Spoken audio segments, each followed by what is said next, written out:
Welcome to App Stories, a weekly exploration of the world of apps. Today's show is brought to you by Clean My Mac by MacPaw and Skytripping. I'm John Voorhees, and with me is my co-host, Federico Viticci. Hi, Federico. Hey, John. How are you? Oh, good. It's pretty cloudy and rainy here. I guess I shouldn't give a weather report on Chicago. Most people don't care. But yeah, no, I'm doing real well. How about yourself? I'm happy to hear that. Today, I'm back in my real house, and it's so nice to have a fiber connection again. I should say, I don't know why personal hotspot is still so bad several years after it's been introduced on iOS. I get constant disconnections, and I need to reboot my iPad often because it cannot tether to the iPhone. It's still so buggy, and take Wi-Fi for granted. But when you don't have Wi-Fi, especially if you work on the internet, if you gotta produce podcasts, deal with file uploads and stuff, it's so bad not to have Wi-Fi. Yeah, I use it a fair amount when I'm on the train into Chicago in the morning, and it's usually pretty solid for me. But I'm also by a big city, and you've been at the beach, so you've been pretty far from Rome. Maybe it's just bad network out there.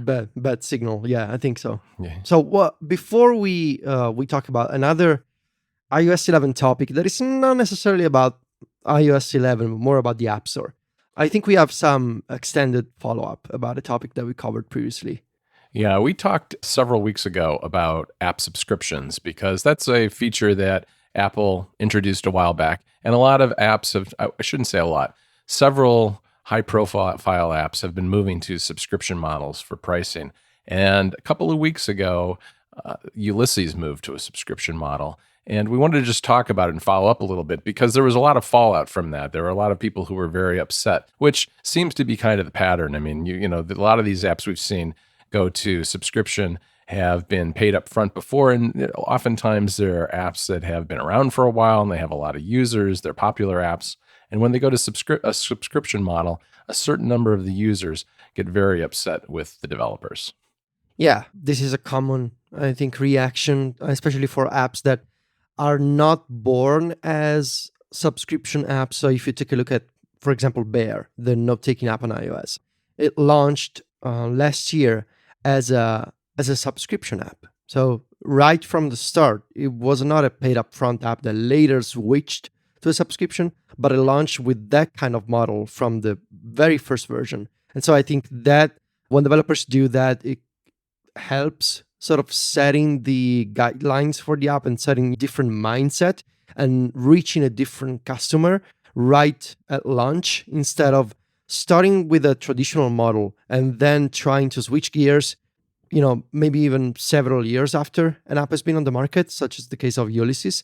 And when you do that, I think we've seen so many times, especially over the past year with App Store subscriptions, that there's the risk of alienating a portion of your existing user base. And that is definitely what has happened with Ulysses. Yeah, and before we get into the details too much more, I want to kind of back up and talk about exactly what Ulysses has done so we can talk about what they did, what they might have done differently, what might be causing some of the friction with some of the users.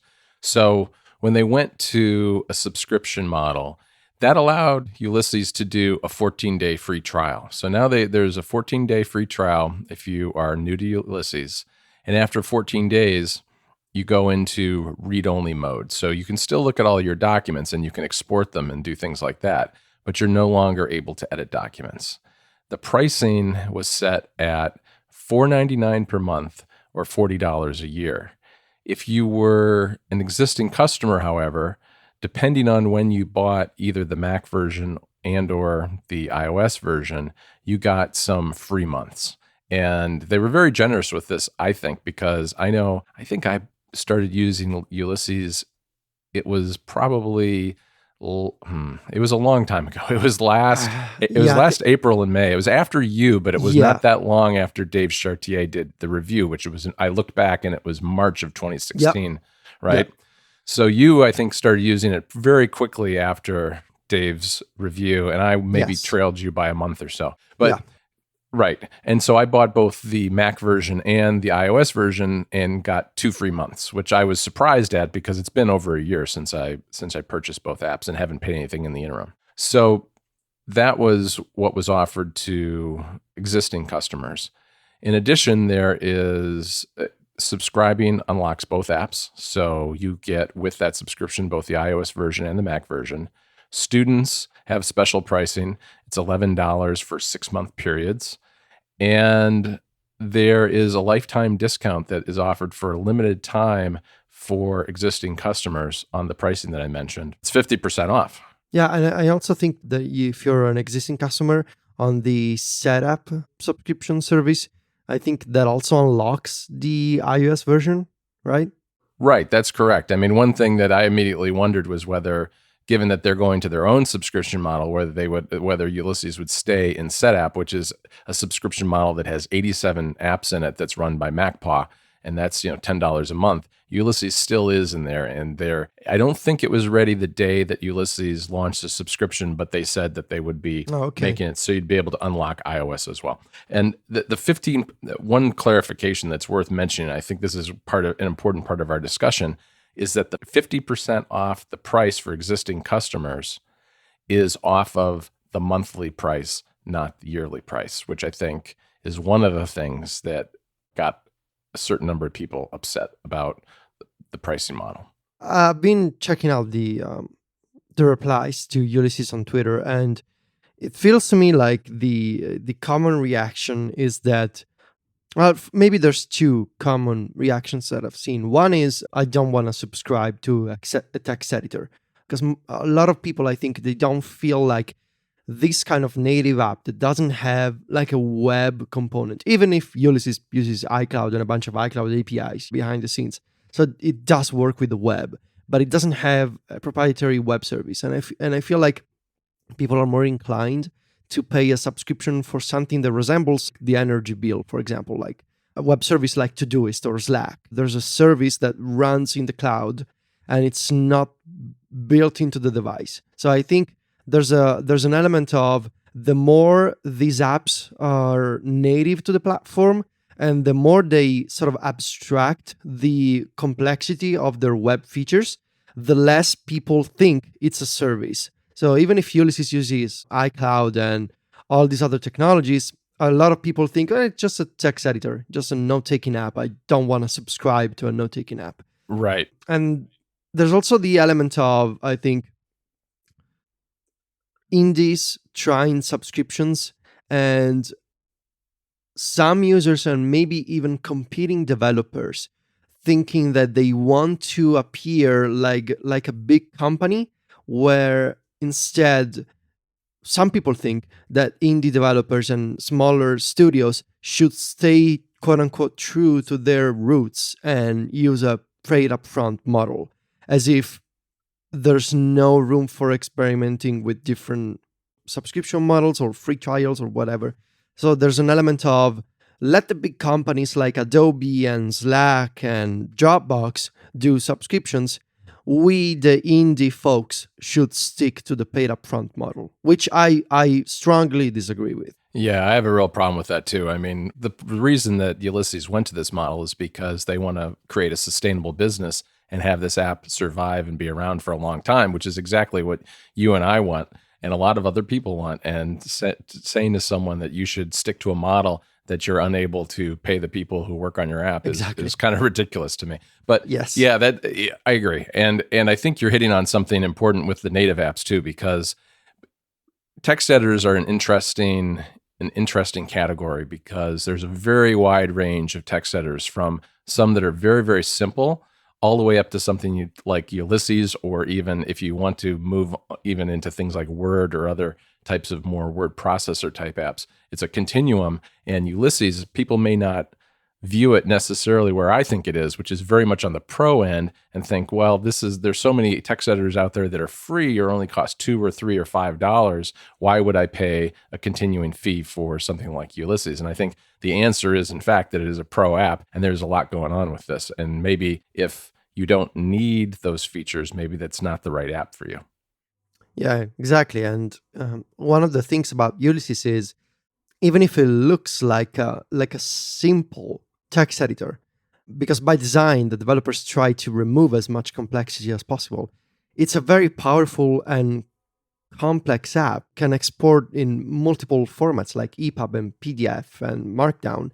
It's got its own Markdown syntax, markdown flavor called Markdown Excel with this super powerful features like you can do inline footnotes and links. But I'm working on my iOS 11 review now in Ulysses, and you can do crazy things like filters. You can separate documents into multiple sheets, and you can glue those sheets together, and you can do a bunch of things like find and replace. The simplicity of the interface is not reflected in the feature set of Ulysses, which is definitely a pro app. And so I don't understand why there's this sentiment of, oh, look at these indie guys. They want to do subscriptions. And it is ridiculous because it's just a text editor. I don't understand that. I think there's multiple factors here for sure, and I understand why people do not like subscriptions.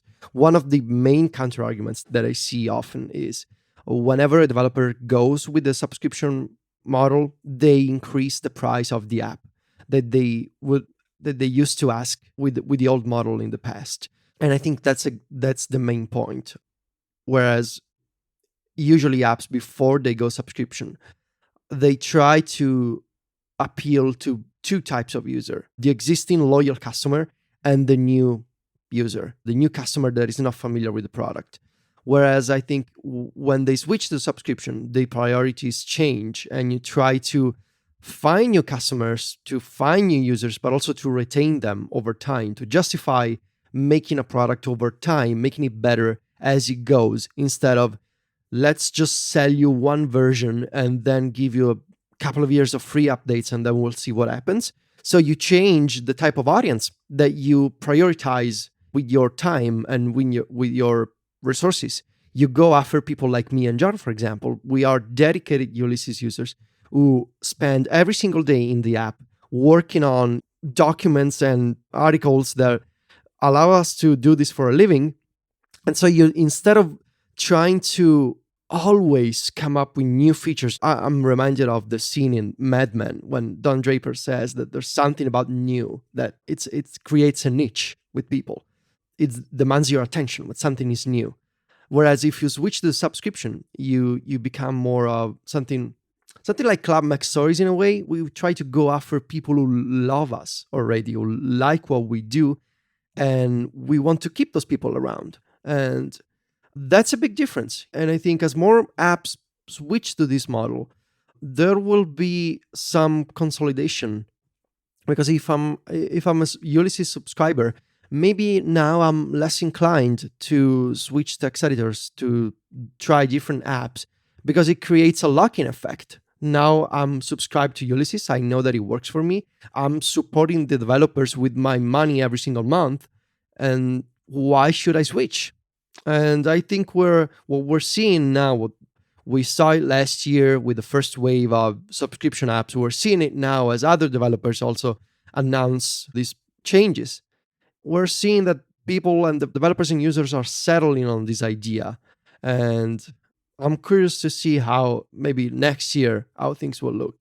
Yeah, I think you're right. I think the root of the problem really is the audience that the app is made for has changed, right? I mean, when Ulysses was paid up front, in order to continue to make enough money to sustain the app going forward, they had to grow the user base as much as possible. So that meant putting in new features, doing updates, and that creates an atmosphere where, for some people at least, and I think honestly for you and me, $40 for the Mac app and $20 for the iOS app was a steal because we use it, as you said, every single day. So it's a particularly good deal. Now, when they switched to a subscription, for some of the users, it's just not worth it. It's not, the value isn't there because they don't use the app enough, or it's not as important to them for whatever reason. And as a result, I think necessarily when you switch to this kind of model, you're going to drop away some of your users and attract a whole different type of user. And I think it's that change and that switchover and transition that creates the friction that we see when an app that was previously paid up front switches to subscription like Ulysses did. Yeah, and like I said, I'm curious to see what happens because I want to see how the developers of these two types of apps deal with these changes in the app economy going forward, in the sense of there's going to be developers who stick with the traditional model, and there's going to be these other folks who go in a different direction. And I think ultimately maybe there will be room for both. For example, I was looking at the Scrivener blog, another excellent writing app for Mac and Windows and iOS. I used Scrivener last year to work on my iOS 10 review. And they said in the blog post that right now they don't have any plans to do subscriptions. They've been very classy about it, actually, saying that, I think it was a forum post maybe, that the Ulysses folks are doing subscriptions. With Scrivener, instead they believe in the standard model, and I think that's fine. And if you look at the update cycle for Scrivener, that's an app that is, you can tell it's a paid upfront traditional model app just by the release notes, because they have not so frequent updates, very few major releases, usually based on the idea of upgrade pricing and new releases. They're working, for example, on Scrivener 3, which is going to be, I think, paid upgrade for existing users. Instead, from Ulysses and from Bear, for example, I think we can pretty much now expect new features and fixes on a regular basis, because they don't have the constraints of we can only do major releases every once in a while. So I want to see ultimately what people will prefer. And I think, again, there will be room for both, but I wouldn't be surprised if more of the apps that we use on a daily basis as iOS power users will end up going with the subscription way. As more apps, as more developers understand the potential of iOS as a pro environment, I think we will see definitely more subscriptions in any category on the App Store. Right. And I fully expect at some point for some app to go subscription that I'm not willing to pay for as a subscription. I mean, oh, sure. Yeah. And at that point, I think there's plenty of options. There's plenty of apps out there, and you just have to reevaluate the situation, decide whether it's worth it. And if not, find an alternative. And, especially with text editors, there are lots of alternatives. Thanks to Clean My Mac 3 by MacPaw for sponsoring App Stories this week. It's great to have our friends at MacPaw sponsor the show because their apps are longtime favorites at Mac Stories. With Mac OS High Sierra just around the corner, I want to talk to you about how Clean My Mac can help you get ready. It's easy to fill your drive, but hard to know what to get rid of, which is exactly what Clean My Mac is for. If you've ever come close to filling up your boot drive, you know how poorly that will make your Mac run. That's no way to start off with High Sierra. Instead, download and run Clean My Mac to find and remove junk from your drive. I've been using it for a couple of years, and it's been essential, especially on computers with smaller drives like my Mac Mini. Clean My Mac removes up to 74 gigabytes of junk on the average Mac, including dozens of unwanted files like system junk, iTunes junk, and even Photos junk. The app is great for developers too, because it can remove files from Xcode that you don't need, and as well as temporary files. Clean My Mac can even analyze versions of your documents and remove all intermediary additions, leaving just the final copy and the original file. It's a killer feature for anyone who uses Photoshop or Sketch. Clean My Mac also finds large and old files, which are often perfect candidates for freeing up space. You can download a standalone version of Clean My Mac from the MacPaw website or via a SetApp subscription, along with 87 other apps for just $9.99 per month. Check the show notes for links. Thanks again to Clean My Mac for supporting App Stories. So I thought we should mention one of the changes coming to iOS 11 and specifically to the App Store. It doesn't relate necessarily to the functionality of iOS 11, but it's a major change nonetheless, as it affects the developers of apps and games that we use every day. iOS 11 is not going to support 32-bit legacy apps. So if you're a developer, if you have not updated your app for 64-bit architectures, your app will be unusable on iOS 11. And literally unusable. If a user upgrades from iOS 10 to iOS 11, and if they still have a 32-bit only app on their device, the app will not be launched at all on iOS 11. They will keep the icon on the home screen, but the moment that the user taps on the icon, they will get a message that says this app is not compatible with iOS 11 anymore. The developer needs to update the app. And this is the last step in a transition that Apple started basically with the iPhone 5S, and that made official, I think, in 2014 when they required developers to start, actually when they advised developers to start adding 64-bit architecture support to their apps, and that eventually became a requirement in iTunes Connect. 3 years ago, Apple decided you cannot submit an app to the App Store that does not include 64-bit support.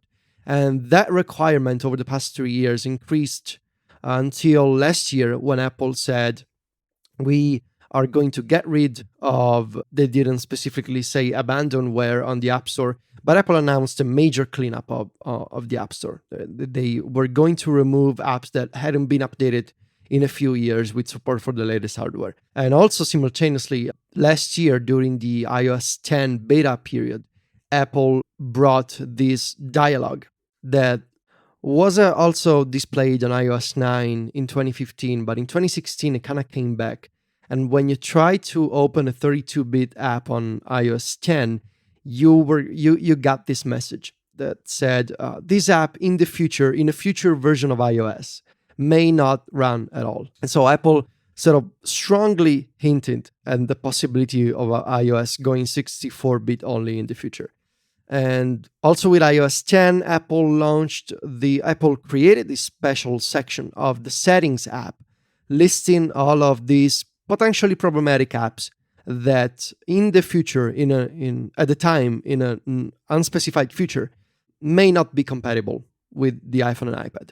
And finally, this year with iOS 11, with the beta 1, it became clear that Apple's plan was to get rid of 32-bit binaries altogether. So iOS 11 is going 64-bit only. And this has consequences not just for the apps that are still on your devices, but for all those apps that are still on the App Store. So, John, I wanted to ask you, have you run into this problem at all with old apps and I realized that for both of us, we try to use apps that are frequently updated and supported. But as someone with 2,000 apps on your phone, maybe you have noticed the issue. Yes. Yeah, I see the numbers growing. You're growing my phone for me. I don't even have to do it anymore. I did notice recently a few.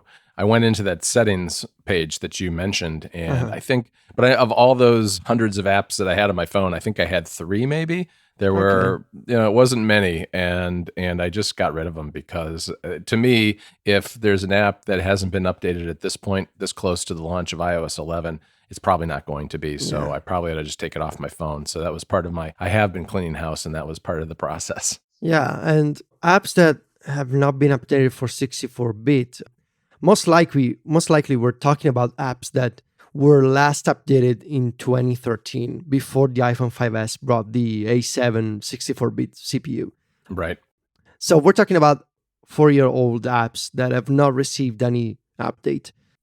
And so I think, most people tend not to keep those old apps around with one exception, which is games. It's very common for games, especially for first generation iPhone games that launched many, many years ago. I'm talking 2010, 2011, for example.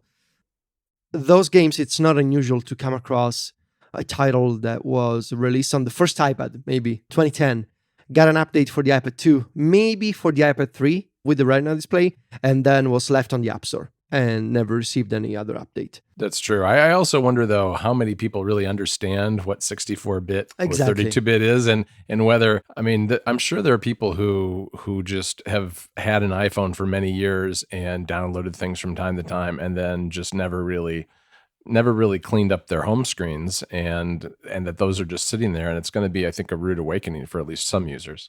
Yeah, and I should note that Apple does not specifically say 64-bit or 32-bit because they know that people have no idea what it means. They just say this app is not compatible with iOS 11, but that's the core of the problem. It's 32-bit binaries that cannot be used on iOS 11 at all. But as I mentioned, not only does it affect the apps that you keep around, as people, they switch phones, they restore from a backup, so they tend to carry over apps and data from years of usage. Right. But it also affects the App Store because there are apps that are still available. You can open iTunes on your Mac and you can buy those apps, you can download them. But what does it mean for iOS 11 devices? What does it mean for the iPhone and the iPad? And this is where Apple is making some major changes. So those apps that are 32-bit only will not be displayed in search results anymore. They will only be available if you know the direct iTunes link. So, for example, if you search for them on Google or using an app like John's excellent Blink tool, or if you just know the link of an app, you can open the product page. Otherwise, those apps will not be featured by Apple for sure in the Today tab or the front page.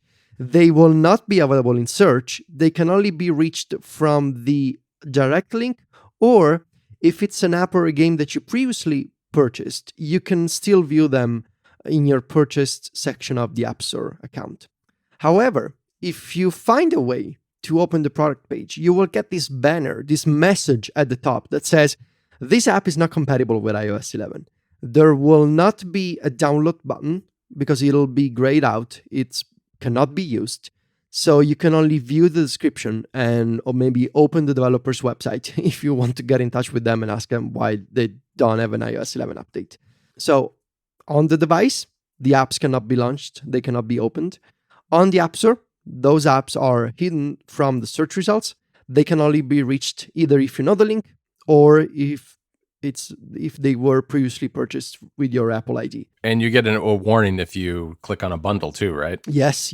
If you find a bundle that contains both legacy 32-bit applications and 64-bit apps, so the two kinds mixed together in the same bundle, the purchase will continue, but you will get this message that says this bundle contains 32-bit apps that will not be downloaded on your device. So Apple has tried to think of all the possible instances where people might come across 32-bit apps on the App Store, on a device restored from a backup or synced with iTunes. I think for users, as you mentioned, John, there will probably be the problem of folks who downloaded a game years ago, never bothered to uninstall the game. If a game works, why should I uninstall it? Most people maybe don't notice that they don't have Retina assets or iPhone Plus resolution. They don't care about those things, and so they just keep a game around. Come iOS 11, they tap on the icon, the game doesn't work anymore. I think this will be very common with iPads that were given to kids, for example, years ago. Right. Maybe you enabled the restrictions so kids could not update iOS or actually could not maybe delete apps. And now suddenly the iPad gets an update and the kid taps on the icon and starts crying because the game doesn't launch anymore. I think the most interesting change, however, will be if developers do try to fix this problem and to ship 64-bit compatibility updates. And I think we're going to see some interesting comebacks on the App Store. Yeah, I agree with that. And it's interesting to watch this transition to 64-bit and the various stages through which Apple has taken developers, because periodically you'll see articles that are kind of like the app apocalypse articles that are like, here are all the great apps and games that you're going to lose when Apple finally goes 64-bit. And we've seen a lot of those over the last couple of years. But recently I've been noticing on Twitter that a lot of the ones that were the high profile, especially games that were listed as things you're going to lose, have started to update. And I think there are going to be some interesting classics, as you said, that people kind of get reacquainted with because they've got this is breathing a little more life into them. Hello, App Stories listeners. This portion of the podcast is sponsored by the iOS and tvOS app Skytripping. Instead of telling you about their app, they've requested that I give you 10 seconds to supercharge your brain. Meditation has been proven to increase mental sharpness, reduce stress and anxiety, and improve physical health. A single breath in and out is a meditation. So please, wherever you are, take a deep breath, hold it for a second, and release.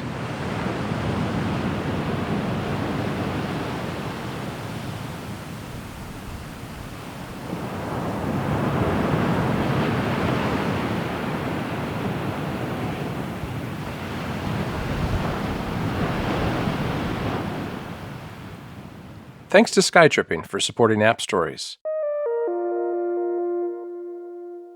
So among the apps that are getting 64-bit updates many years later, some of the stuff that I noticed, Bumpy Road, and actually many of Simogo's iOS games. So there's Bumpy Road, there's Earwalk, there's what's the sea themed, like the ocean themed game that they did. Oh, yeah. I know what you're talking about. I can't remember the name of it, though. Man, it's such the Sailor's Dream. That's the one I'm thinking Right. of. Yep. So Yep. Simogo is updating most of their games, but especially Bumpy Road, which is the first game that made me appreciate Simogo's style, received an 64-bit update. And I know that another excellent iPhone game that back in the day I played so much, Ridiculous Fishing, and even won an Apple Design Award, is also getting a 64-bit update with Retina assets and all the modern iOS stuff.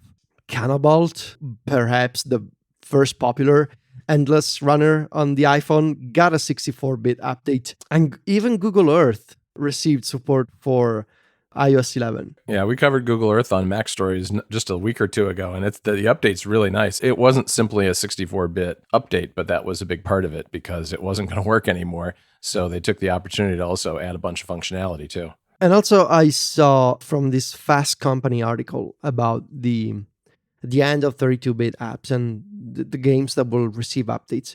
Osmos, which was one of the first games I think that I put on my iPad in 2010 or 2011, is getting 7 years later an update for 64-bit. And this to me is interesting because I think that while on one hand this will be a problem for developers and for users, on the other, this transition can be maybe updating your app for iOS 11 can be a good business decision, because there will be a ton of people who say, oh, look, this game is back. And so there will be basically free marketing for folks who many years later, they release compatibility updates. And whether it's mentioned on video game websites or podcasts, I see Bumpy Road on iOS 11 with 64-bit support and with Retina compatibility. I want to play Bumpy Road again because it's back. In a way, it's kind of like having the virtual console Right. on iOS, but it looks like a modern game. So in a way, even if it's a time-consuming process, and even if some apps will eventually disappear in this transition, I think there's also potential for developers to earn back some revenue thanks to this, because people will notice these updates and there will be word of mouth, people talking about old games coming back. I mean, Osmos, I used to play that game 7 years ago. I never imagined it would eventually come back on the App Store. Yeah, I agree with you. I hadn't thought about Bumpy Road in forever, but you're right. It was one of those. It was a big deal when it was released, and it's a fun game. So hopefully people will rediscover it. I wanted to conclude by maybe considering what Apple could have done to avoid this forced transition. And I've looked at this from a lot of angles. I talked to a bunch of developers, and most of the folks who, especially in for apps, not for games, but for apps that tend to be more of a continuous development process, most of those folks saw this coming because the writing for 32-bit apps has been on the wall essentially since the iPhone 5S. And by 2014, when Apple started requiring the iTunes Connect submissions to be 64-bit, everybody knew this was going to happen sooner or later, that Apple would go 64-bit only. But with the current generation of A series chips, I don't think Apple removed 32-bit support from the physical CPU, from the physical chip itself, because the iPhone 7 used to run on iOS 10, and iOS 10 supported 32-bit apps. So it's not like Apple is physically freeing up space by forcing iOS 11 to go 64-bit only. But maybe this is starting the work for a future of Apple's chips where they do not physically include support for 32-bit.